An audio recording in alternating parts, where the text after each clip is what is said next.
what's going on BKRsport? We are here for another season review. We're starting to get into the juicy part now. We're pumping through all 17 teams across the entirety of the NRL and giving you our season review, season recap, signings and losses from 2023 to 2024. Obviously, signings and losses going into next year. You know, what went right for this team? What went wrong for this team? Obviously, you know, we provide our perspective and our opinion based off of what we saw in 2024, give you a little bit of a lowdown and provide a bit of hope for next year, but also say some concerns. But obviously now we're starting to get to the point of the table where there is a lot more positives than negatives, or there might be a lot more evenness rather than the negatives that you do kind of focus on when you are down that bottom of the table. And these teams that we're about to start talking about are the ones who were competitive and were in the hunt and were in the fight. I'm not even trying to make a pun there with the were in the hunt, right? But the point of the matter is that, you know, we've gone through the West Tigers, the Rabbitohs, the Eels, the Titans, the Warriors, and the Broncos. They're all ready to go. So once you finish this video, you can go and check out what I had to say about those teams. And today, we do get to the St. George Illawarra Dragons, who did finish in 11th position. And this is an interesting one, right? Because they did have their positives, but they did definitely have their negatives, which is why they still didn't make it into the finals, into the knockouts and whatnot.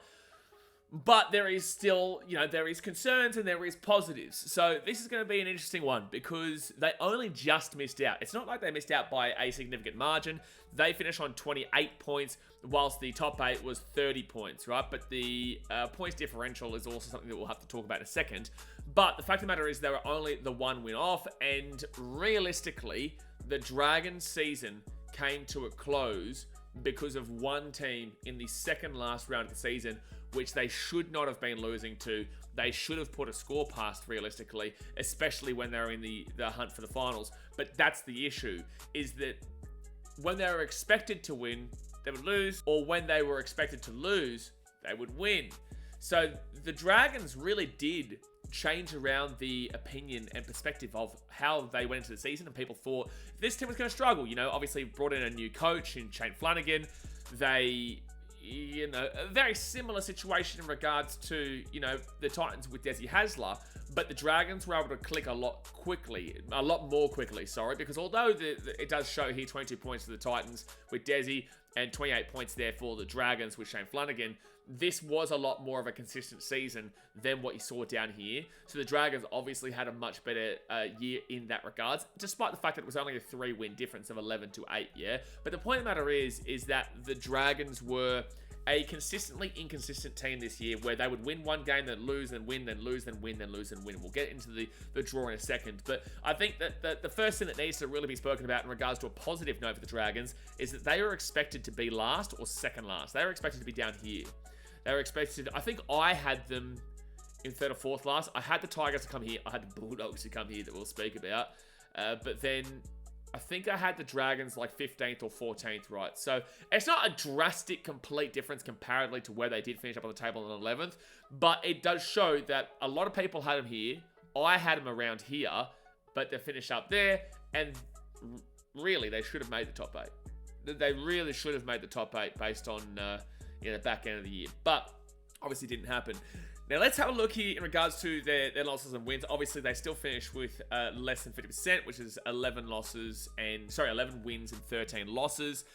Their points differential is minus 126, which realistically shows that they shouldn't have even been in the conversation for the top 8. But we are seeing in recent years that teams with these significant negative points differentials are making the top 8. Obviously, the Knights this year with a minus 40. You don't like to see that. And we go back to 2023, where the Raiders, they made it with an even worse points differential of minus 137. Even the Roosters, minus 24 last year, right? 2022, there was no minus, so that was a good one there. And we go back to 2021, and I think there was two minus. One of them became 7th with a minus 143 in the Knights, and also the Titans with a minus 3, which is very uneven, effectively. And that came down to the last game of the season where they flogged the Warriors 44-0. But the Knights obviously showed they could do it with a minus 143 there. It just came down to, you know, them getting the wins on the board. The Sharks, they finished on exactly 0 with a 480 and 480.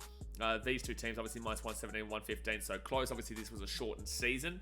2019, you go back to, and you see the Tigers. No, that's not correct. You see the Broncos with a minus 57. 2018, you keep going back. This will be the last one I do, to be fair.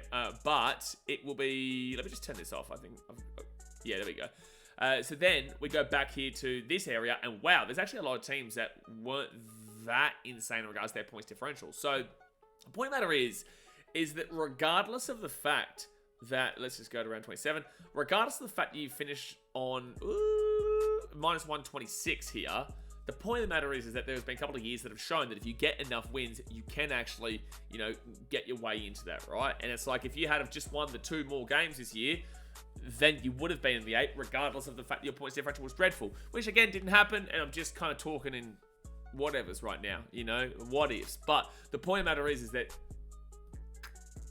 this isn't great, but you still could have done it. And it came down to... the back end of the year, obviously, but they were a very up and down team. You know, defensively, they got 634 points this year, where the only teams that were worse than that defensively were the Titans, the Eels, the Rabbitohs, and the Tigers. So they came 5th last in regards to their defense. And then in regards to their attack on 508, that was only better than the Tigers, the Rabbitohs, the Titans, the Raiders, and the Knights. It's not that great. So they're around this area here. So between this area is where the Dragons were on attack and defense. So this is okay for them to be where they are here. But to compare this with another team, obviously the team that came in 6th scored a similar amount of points, only 21 more points in the Bulldogs. Obviously, this is the point that you look at. That's the point that you look at with the defense. 433 to 634, which means that is 200 entire points that separate them in regards to the defense, which is the proof of the pudding in regards to you need to have a good defense to win the comp, but you also just need a good defense to, at least put yourselves into the hunt for the 8, because the Dragons here on 634, the worst defense in the 8 was 568, the Cowboys, who were slapped for, their defensive inefficiencies throughout the year.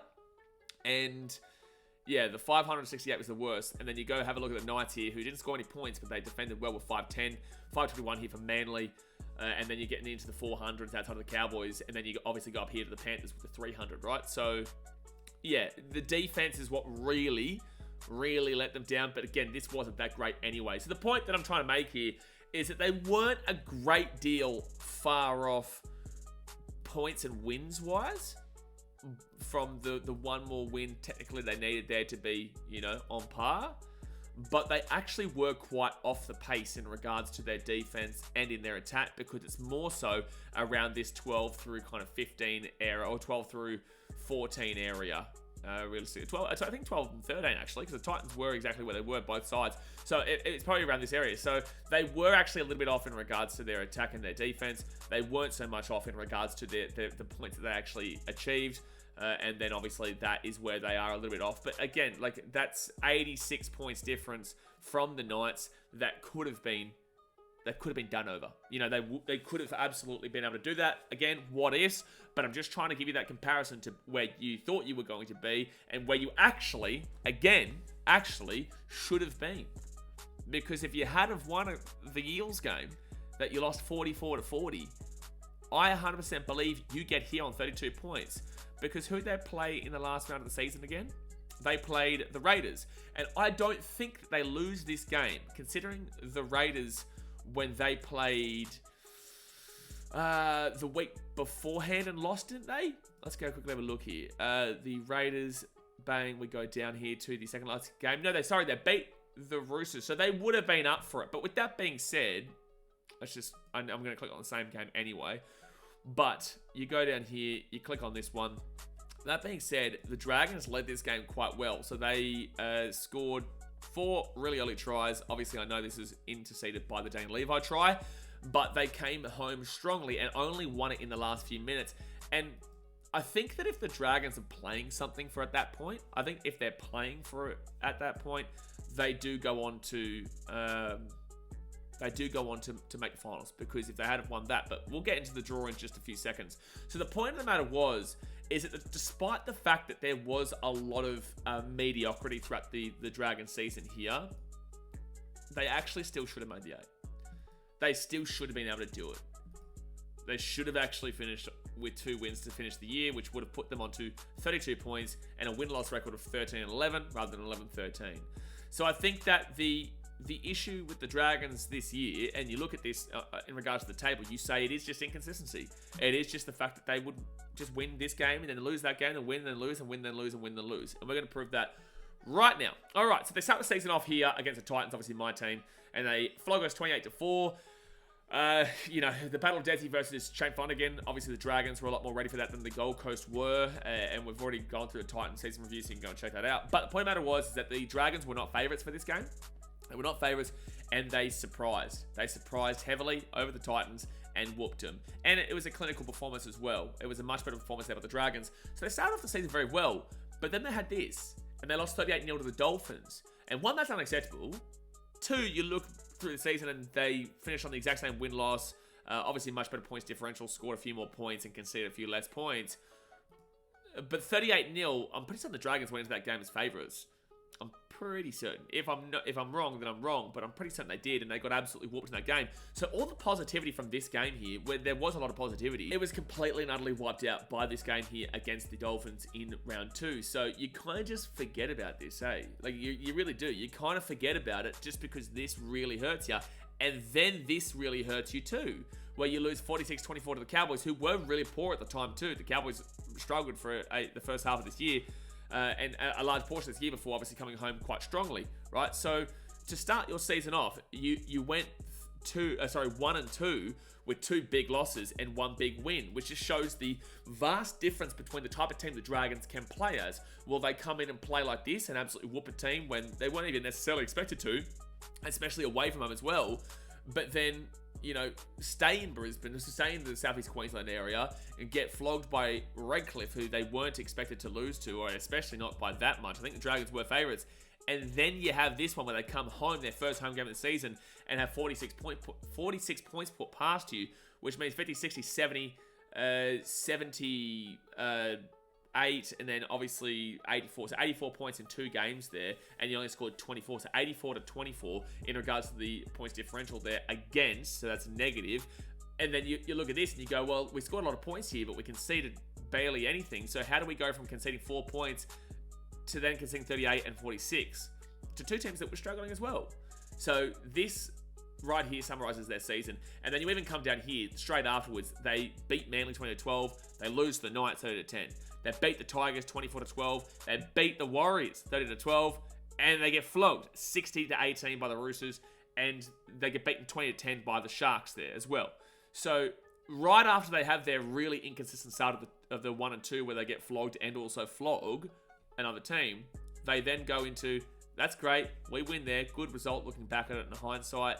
It wasn't really much at the time, but still looking back at it, great. This is a bit how you're going, you know, after winning this game. I don't know how you're losing this game, to be fair. But then you go, you beat the Tigers, that's great, whatever. You know, they came last this year for the 3rd time running. Beat the Warriors, who had their own issues at the time.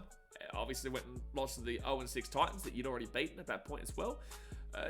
And then you go to here, which was Anzac Day, a big game against the... Oh no, so they hadn't lost the Titans yet. They lost the Titans the week afterwards. Anyway, point of the matter is that this is just horrendous. And then this is kind of like a real kick in the guts right after this horrendous match here.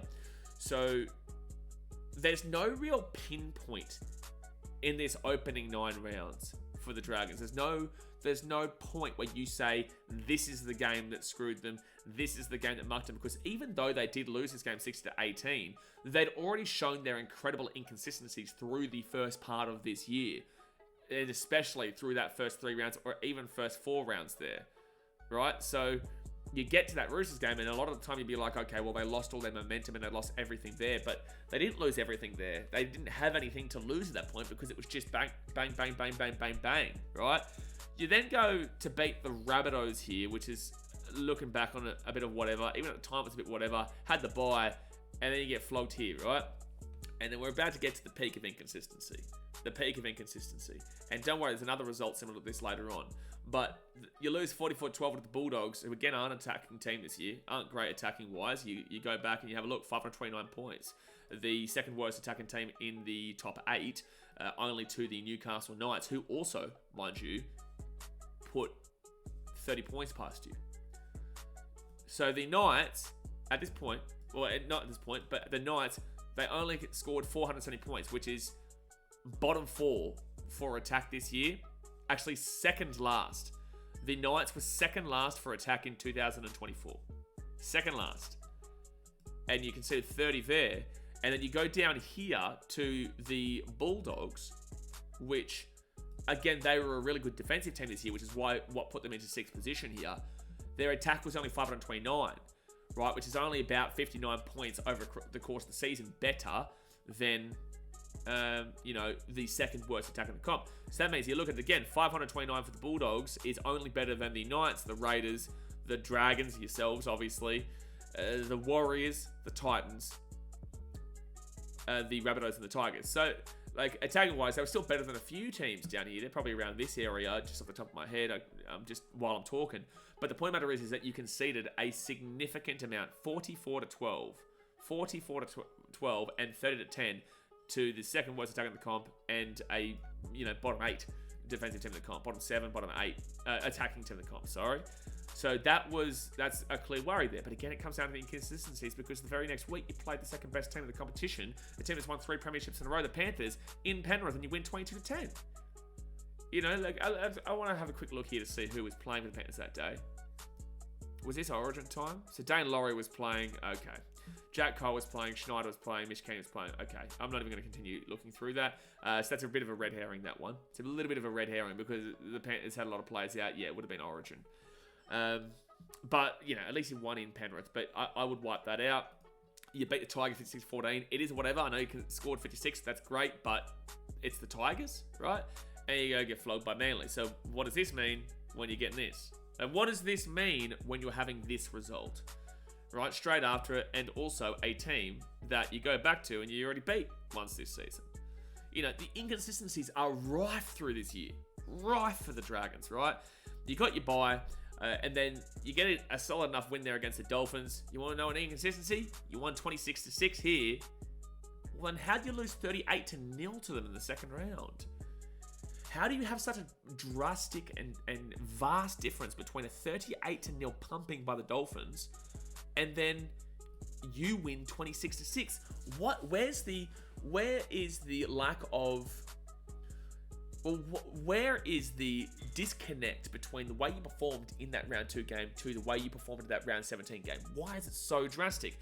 And then why is it so drastic that you go from a 26-6 win to a 42-12 loss to the Roosters, who have been quite inconsistent themselves this year, despite being a top 4 team?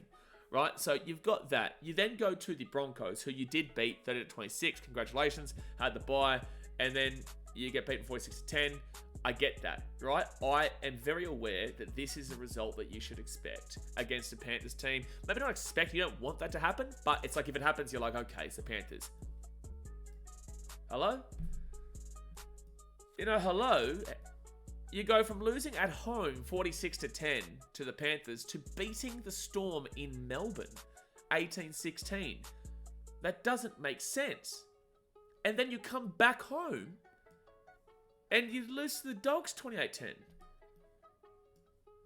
This is what I look at for the season. That's what I look at for the season. Right here. Right here. Bang, bang, bang, bang, bang, bang, bang. You have the ability to get absolutely whooped by the Panthers at home. You then travel to Melbourne, one of the most difficult places to play in the competition, and win 18-16. And then you go back home to Cogra. Doesn't matter whether it's Wollongong or Cogra. You scored 10 points both times. Panthers, you conceded 46, and the Bulldogs, you conceded 28. So again, one of the lesser attacking teams in the comp of the Bulldogs, 28 points there, and was it 40 points here? 44. So you conceded across the competition this year 72 points across the 2 Dogs games, which is crazy considering their attacking, the confusing attacking nature that the Bulldogs do have, right? This right here is the epitome of your season. Being able to get flogged by one really good team, one pretty decent team, but attacking-wise was confusing, and then to be able to beat the best team in the competition in a close game too, where the Storm are the brilliant at doing that, right? So, that is a confusing 3 games. And then you go beat the Titans. That was expected. You get flogged by the Sharks. Again, at home. Your home record this year is confusing, man. Your home record this year is confusing. Again, this is expected, man. That's a bottom 4 team. But any game that actually meant something, you lose by a big margin. And you only scored 10 points. 10 points against the Panthers, 10 points against the Bulldogs, 10 points against the Sharks. And then even go and lose this one. Jeez, you weren't great at home this year against the Raiders. But again, that game meant nothing. That game meant nothing because of what happened the week prior, right? So, again, this 3-game period sums up your entire season. And then, like I've been referring to, this is just what? And, you know, don't let don't let this hide. Don't let it hide, right? Because you cannot be scoring 40 and losing. And the Eels, don't worry, they didn't win this game either. Neither of these two teams won it. At least this one helped the Eels to avoid the spoon, but you don't care about that because you were fighting with the top 8, right? And if you win that, and if you win this game here against the Eels, then that means that you would have been on 8th position, and you would have just needed to win, because you would have been on 30 points, and all you would have needed to do was win that Raiders game, and then you would have been in the top 8. And you know this. I'm kind of just speaking it out loud here for people who weren't aware of this, but you were there in the 8. You win this game, and then all you had to do was beat this team here in the Raiders. But you conceded 44 points to the Eels, and I don't care that the Dragons have one of the greatest last 11 minutes you've nearly ever seen, right? Like, they scored 5 tries in the literal last 11 minutes. That just shows to you who you played. That just shows to you who you played. That's not happening against any team besides this team or the Tigers. I don't even think the Rabbitohs or Titans do that. Titans is usually a lot more elongated, but it hasn't been for a few years now in comparison. But this is showing you the team you played. And then this is showing you your defensive incapabilities. So the snapshot of the season is the most confusing up and down inconsistent season I've nearly ever seen. As the most confusing period I've ever seen. How do you, anyway, let's move on from that. But the point of the matter is that there is so many positives in regards to the fact that you, regardless of how, average this may have been, you should have finished on 32 points. Like, that's a positive. That's an absolute positive that you were able to, keep it in close and be a part of the conversation and be in the hunt and be in the competition and, fight strongly for that regardless of the inconsistent up and down nature. Like, do you really want them to be in the finals? Because if this happened against the Eels, this Bulldogs team who put 70, 80 odd points past you throughout the season would... Oh, they didn't come 5th, actually, the Dogs. It was the Cowboys who can score a whole heap of points. Actually, how did the Dragons go against the Cowboys this year? How did the Dragons go against the Cows? Oh, it was early on in the season. Yeah, the 46-24. And they're much better than that. So, did you really want to make the finals? Did you... I know it's great just to be part of the conversation, to be there, but I think this shows a lot about what the Dragons were. So, there you go. The snapshot of the season is, wow, just confusing. See, I'm confused at my confusement of confusing. So, let's go have a look here at the contracts. So, quick little glance here. There's a couple of mutual options, club options, and there's no player options I can't see. There's no player options. Just a quick one here. This one's up in the air right now. I know that the Ben Hunt one is up in the air. There's a lot of conversation about that as we speak. But the quick snapshot is that it is a little bit all over the shop and jumbled. There's no real consistency here either. The Dragons are definitely looking like the most inconsistent team in the world right now. The big ones that you got to look at here, like Mepasila and Tui Tavaki, aren't the ones you're really looking at. Blake Laurie is one of your forwards. Not really an X-Factor forward or anything like that, but does a solid job for you. Tui Pelotu next year. Ramsey and this year. Corey Allen next year. Damien Cook obviously signed for 2 years, 2025-2026. An older signing, has been great in the past. Will he do it again this year? Dan Russell, mutual option next year. It'll be interesting to see if they take that up because he doesn't really be getting a crack there. Manu Brown with a club option, so it's not his choice. Francis Molan, Hame Sele, 2026. DeBellin, 2025, so next year. Can talk from November 1st. Jack Bird, I believe he's off to the Tigers, if I'm not mistaken. Mutual option here for Jacob Little in 2026. I do think you have to re-sign him. I think he's been really underrated. Jaden Stewart, obviously you want to keep him because he's one of the better back rowers in the competition. Nothing crazy. I do think he gets overrated a little bit, but he has been very, very solid for the Dragons this year. Flanagan, interesting to see where they go and the pathway with him, but obviously he is there with his dad. Leilua and Fiane. It's just like, you look at this team list on paper, right? Like, Moses Sully, obviously, big signing to 2027. Valentine Holmes, big signing from next year onwards that we'll get into in a second. Obviously, they lose one of their best players in Zach Lomax there, down the bottom. Sloan to 2026, who is very up and down. You look at the team on paper, and it's impressive that Shane Flanagan has been able to get as much out of them as he has this year, but you can also understand why they're so inconsistent, because on paper, this team is probably one of the worst in the league. And that's, with all due respect, on paper, this team is probably one of the worst in the league, especially with the fact that he's one of your best, if not your best player, and is on the out of there. And then one of your other best players is Zach, but you do obviously make up for that in the Val Holmes one, who hasn't been great at the Cowboys this year, but a new scenery could do him wonders. Overall, there's a lot of concerns, and this is obviously a big signing potentially, but at least you're getting that experience there, and at least you've got some good things coming forward potentially with Damien Cook, but you don't have a great deal long. He is obviously getting on in age, right? So actually, let's quickly have a look at his age. He is 91, so he's 3 years older than me. He's 33 years old. So you're not going to get a great deal long out of Damien Cook, but I get the signing. I understand the signing. So yeah, snapshot of that is very up and down. Flanagan has a lot to work with in regards to he can remove players and he can bring other players in, which is done with Damien Cook and Val Holmes, as you can see there. But there's a lot of question marks about the contracts and whatnot. A lot do finish in 2026, a lot finish now, and a lot do finish in 2025. It's not like a consistency level. Like when you look at my team, like the Titans, where they are all the big time players are 2026, right? So that can be a positive and a negative. The positive is that you get the time as the collective to go forward with, to see if they work together, and then all at once, bang, get rid of him and bang, keep him. Yeah. But then the negative could be that the contract situation just goes through the roof. If they're all playing well, then you have to get rid of players. Long story short, it's a positive and a negative based off of the increases, decreases, financial situation there. So this is decent enough that it's separated, but also the separation is it's a very how you go on situation of the Dragons. I think Shane Flanagan still has a lot of work to do there. But development list wise, Connor Moyleson this year, Corey Ackers next year, Dylan Egan next year, Hamish Stewart up until 2027 where he's got a player option. Interesting.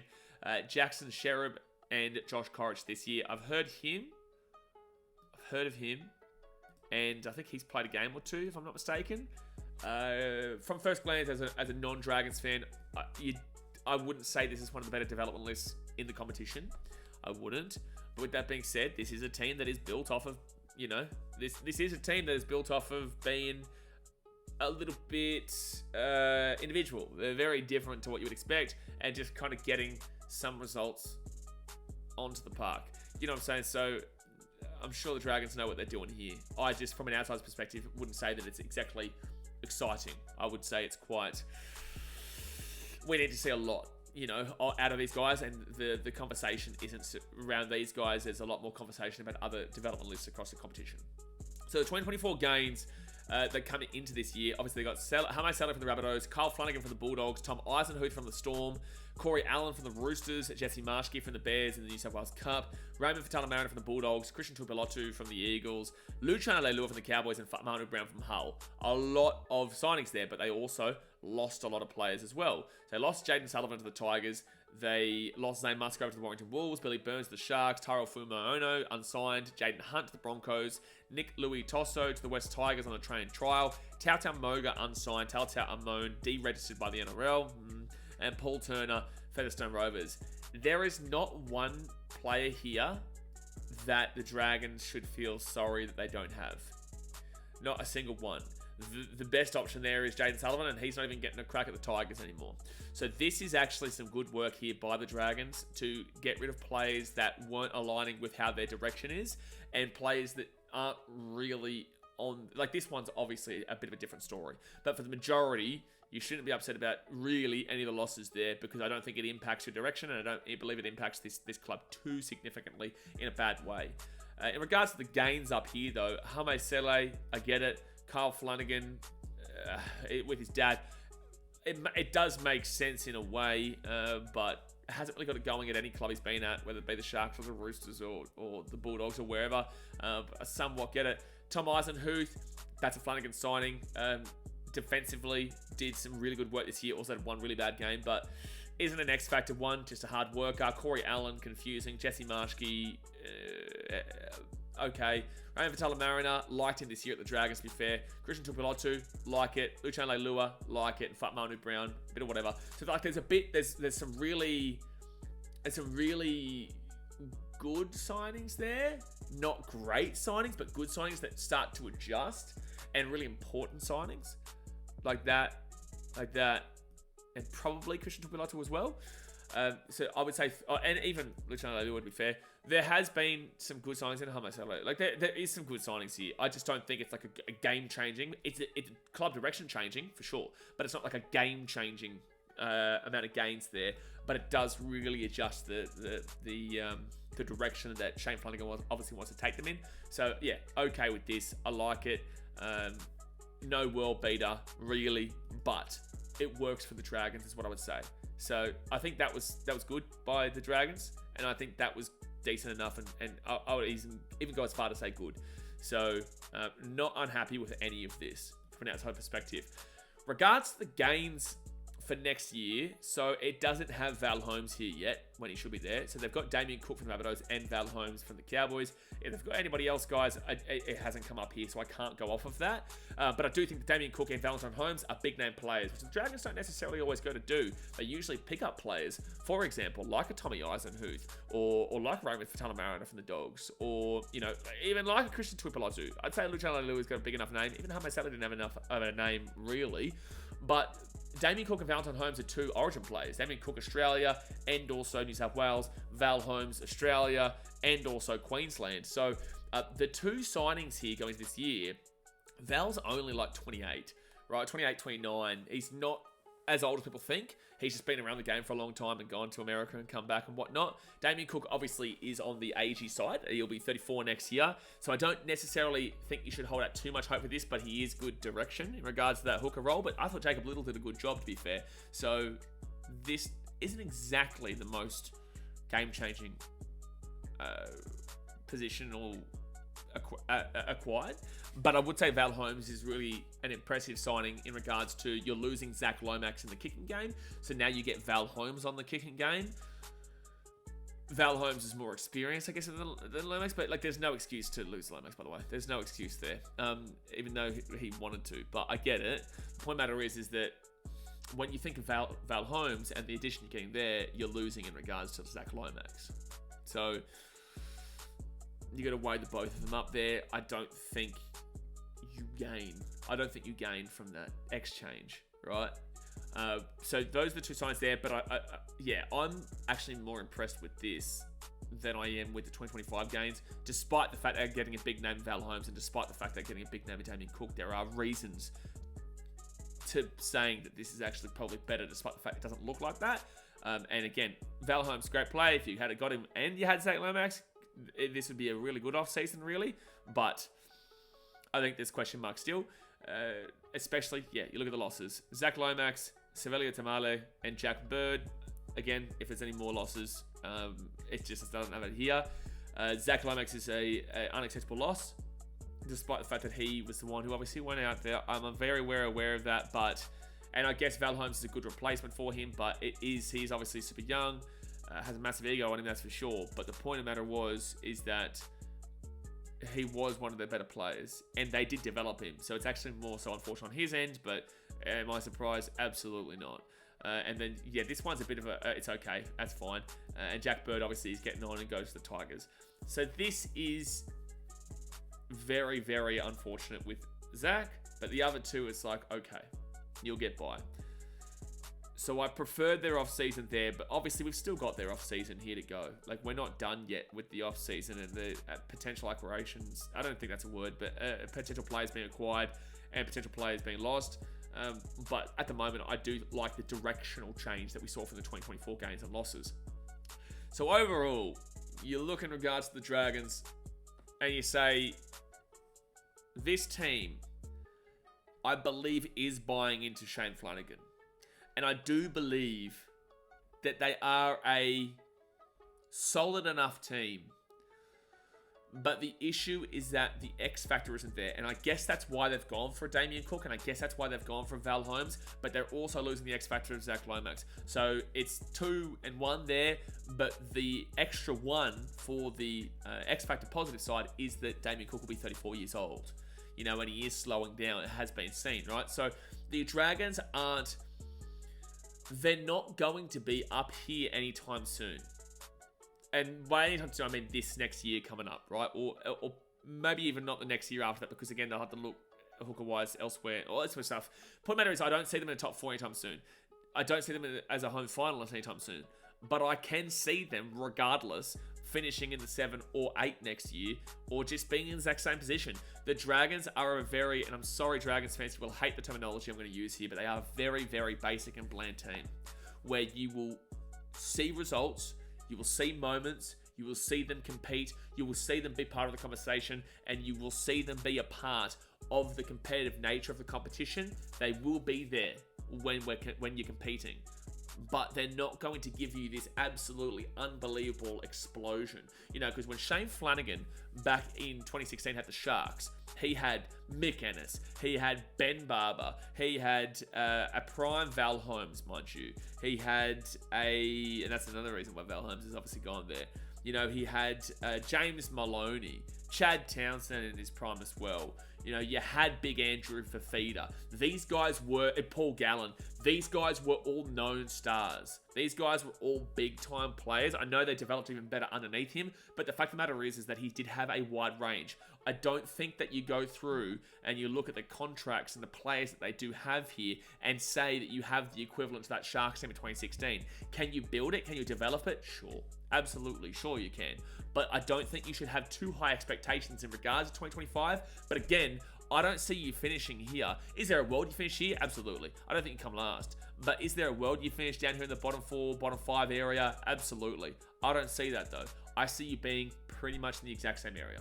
Whether that be 11, 10, 9, potentially 8, potentially 7, more so on the 8 range. But I would say that I probably will have you missing the 8 next year. But there is very, very minimal upside in excitement. Very, very minimal upside to go up. But the upside is there.